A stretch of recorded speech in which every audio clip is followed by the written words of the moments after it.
Salut à tous les gars, j'espère que vous allez bien. On se retrouve aujourd'hui pour une nouvelle vidéo et cette fois-ci on parlera d'un gardien qui est considéré comme l'un des futurs meilleurs gardiens au monde, André Onana. De son parcours atypique jusqu'à ses prestations hors normes dans la plus grande des compétitions européennes, nous analyserons son style de jeu et son potentiel pour savoir si ce gardien de 24 ans sera vraiment le futur meilleur gardien du monde. Et avant de commencer tout ça les gars, n'hésitez pas à liker cette vidéo et à me dire en commentaire si vous êtes d'accord ou pas avec moi concernant Onana. Ça m'aidera à bien référencer cette vidéo pour que tout le monde puisse enfin connaître et donner mérite à ce fameux gardien. Sans oublier bien sûr le bouton s'abonner si tu me découvres à travers cette vidéo. Son parcours atypique.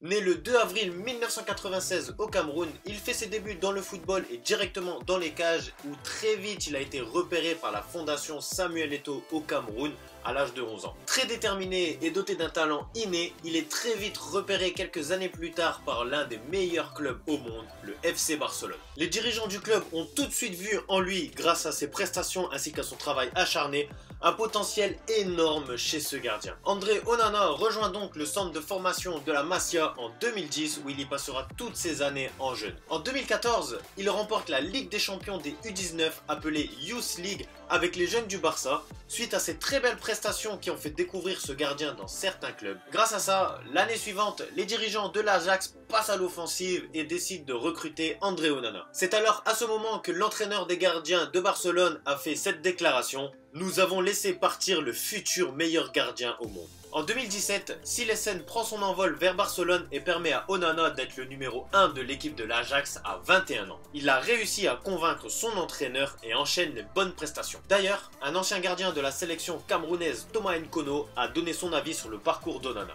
Il a fait un très bon choix en préférant être numéro 1 à l'Ajax que d'être numéro 2 ou 3 dans l'un des meilleurs clubs du monde. C'est en jouant qu'il progresse. La révélation. Lors de la saison 2018-2019, l'Ajax Amsterdam, porté par une équipe très jeune et très prometteuse, effectue un parcours remarquable et impressionnant en Ligue des Champions. Suite à ça, et surtout aux prestations impressionnantes et décisives du portier camerounais, le monde entier découvre ce gardien très talentueux et le considère depuis comme l'un des meilleurs espoirs gardiens du monde. Contrairement à ses coéquipiers De Vrij et De Ligt, il reste à l'Ajax l'année suivante pour confirmer son talent. Et c'est plutôt chose faite. Il effectuera des arrêts de classe mondiale face à Valence et Chelsea en Ligue des Champions qui démontrent tout son talent athlétique et technique. Malheureusement, il ne parviendra pas à porter son équipe vers la qualification aux phases éliminatoires de la Ligue des Champions cette année-là. Le lion indomptable. Malgré son joli parcours en club, tout n'a pas été aussi beau avec la sélection du Cameroun pour André Onana qui arbore fièrement ses couleurs. Il est sélectionné pour la première fois le 6 septembre 2016 face au Gabon, mais restera longtemps le numéro 2 derrière Fabrice Ondoa. Onana digère assez mal le choix du sélectionneur et décide de ne pas participer à la CAN 2017 qui est remportée par les Camerounais. Mais il reviendra en tant que portier titulaire pour la CAN 2019 et gardera les cages des Lions indomptables pour encore une bonne paire d'années. Dans le viseur des plus grands clubs. Sous contrat avec l'Ajax jusqu'en 2022, les dirigeants de ce club ne pourront pas conserver son gardien pour ses 2 dernières années de contrat. En effet, le portier camerounais a confié aux médias Algemeen Dagblad.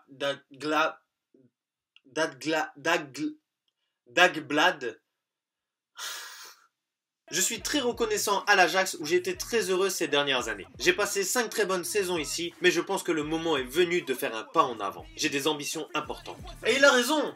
S'il veut être le meilleur gardien du monde, ses ambitions doivent être à la hauteur de ses actions, donc très hautes. Et pour ça, il est suivi par des cadors européens tels que Chelsea, Tottenham, l'Inter Milan, le FC Barcelone et même le PSG. L'Ajax est conscient de l'intérêt qui est porté vers son gardien de but et ne réclame pas moins de 40 millions d'euros pour le laisser partir. Analyse de son potentiel. Peu médiatisé et souvent décrit comme un gardien sous-coté, il a toutes les qualités nécessaires d'un gardien de but moderne. Très explosif, athlétique, imposant dans les airs, puis possédant une détente et une vivacité incroyables, il est surtout très à l'aise avec son jeu au pied et il détient des capacités physiques et techniques au-dessus de la moyenne. Depuis qu'il est titulaire de l'équipe première de l'Ajax, il a effectué 122 matchs de championnat néerlandais en encaissant 93 buts pour 50 clean sheets.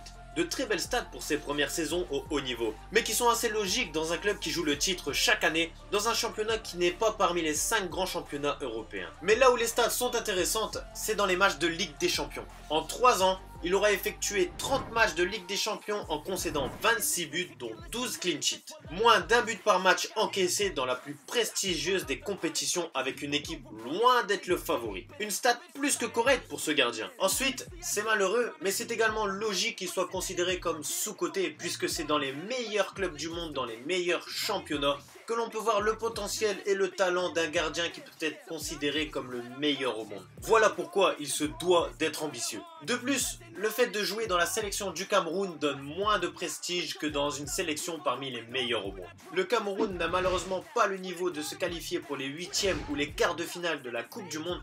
On aura donc plus de mal à attribuer le terme de meilleur gardien du monde à un gardien qui ne joue pas les quarts de finale de la plus prestigieuse des coupes du football. Onana l'a bien compris et le reconnaît dans cette interview où il cite « Je pense que jouer dans une sélection africaine, ce n'est pas pareil que lorsque tu joues pour une équipe prestigieuse comme la France, l'Espagne ou l'Allemagne. Ça ne veut pas dire que nous ne sommes pas patriotes, que nous n'aimons pas notre pays, ce n'est pas ce que je dis. Ces sélections ont plus d'impact et sont plus valorisées. C'est quelque chose de normal, ces nations sont plus avancées que nous. » Il a aussi néanmoins quelques petits aspects à travailler comme sa régularité dans les matchs et quelquefois son positionnement. De nature calme et sûr de lui, il sait répondre présent lors des grands matchs et avoir de l'assurance pour son équipe, mais certains lui reprochent un manque de leadership sur le terrain.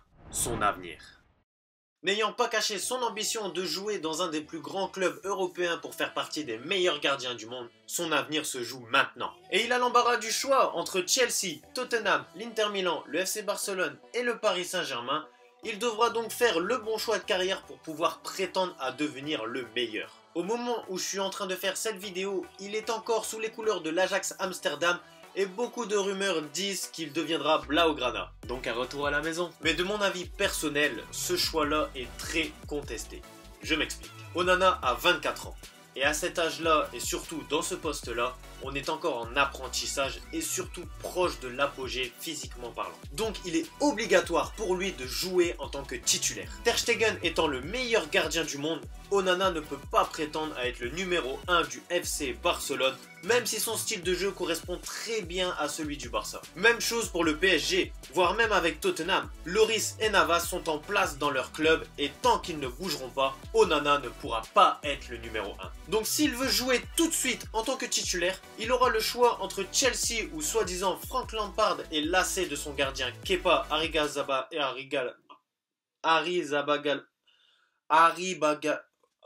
Kepa.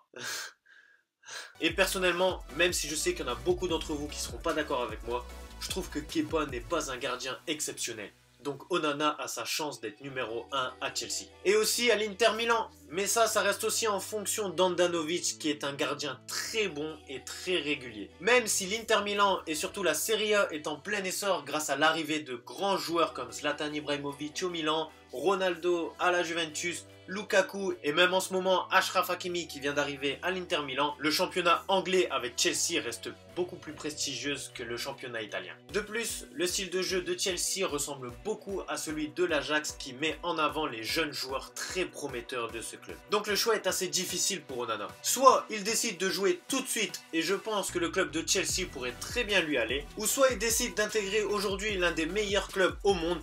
Mais dans ces cas-là, il doit s'autoriser à effectuer une année en tant que remplaçant qui est un peu une année de sacrifice mais surtout une année d'apprentissage et de préparation. S'il est voué à faire plusieurs années sur le banc du PSG ou du Barça, il est bien parti pour faire comme Areola qui est en train de tomber aux oubliettes à Madrid. Et c'est bien dommage car lui aussi est un très bon gardien qui avait un énorme potentiel. En tout cas, j'espère un retour à la maison de sa part et de le voir jouer au sein du FC Barcelone qui l'a façonné dès son jeune âge et dont le style de jeu du gardien convient parfaitement à celui des Blaugrana, mais ce serait une mauvaise idée pour lui d'effectuer plusieurs années sur le banc. C'est donc un dilemme très compliqué pour André Onana. À lui de faire les bons choix dans sa carrière, car d'autres jeunes gardiens très talentueux arrivent, comme par exemple Dean Anderson qui pourrait lui aussi prétendre au rang du meilleur gardien du monde dans le futur. Si tu connais pas ce gardien, je t'invite à aller voir cette vidéo en i où je vous montre mon top 5 des meilleurs gardiens du monde espoir de moins de 23 ans. En tout cas, j'espère que cette vidéo vous a plu et que vous avez appris une chose avec ça, Si c'est le cas, vous y mettez un pouce bleu, ça me ferait très plaisir. N'oubliez pas aussi de me dire en commentaire